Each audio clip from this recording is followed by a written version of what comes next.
Ian Wright has claimed that he's clocked off Sanchez. I know, I'm watching clips on Arsenal Fan TV. Robbie, who likes to be as neutral as possible, he says, "Oh, he's gone." He feels like. Do you think has Sanchez given up on Arsenal, or is this a really simple story for people to throw out there?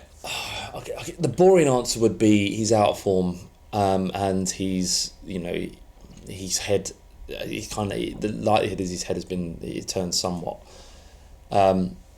Realistically, I think the frustrations with Sanchez had with Arsenal go way back before this year, where he's clocked off. I can't see a world where he signs a new contract at Arsenal. But this was the case a season ago. We saw him flip out. We saw him carry that Arsenal team at times last year, and he's probably, as a human being, he's just a bit fed up of doing it. That said, he's a professional. He should be doing his job properly. And if it is about his temperament and his unwillingness to work for the cause because he's got one foot out the door already, then it's an embarrassing situation for him. If that is the case, and only Arsene Wenger would know really, because you'd be able to tell surely with a player that you worked with over the last 4 or 5 years that they aren't trying. They'll have the metrics and the stats and the analytics on him, on how well he's performing and how much he's running and his sprints and all that. You'll know from that. So then you don't keep playing him. I think, given the fact that they know all that stuff, that it isn't a case of him having one foot out the door. He's just a very good player, desperately out of form. Yeah.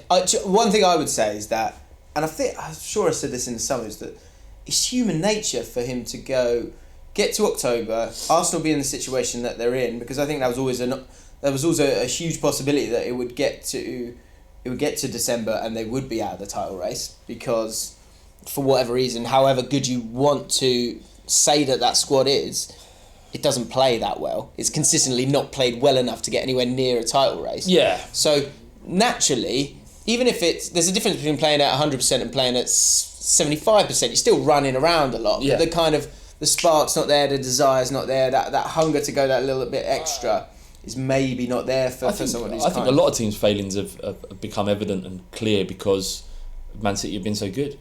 Man City have exposed the entire Premier League, really, because they are so good and no one's been able to cope with them. And there's not much you can do about that. When you're failing, when your club's failing, as everyone else has done, because we can't get anywhere near Man City because it's December and they've practically sewn the league up already. Yeah.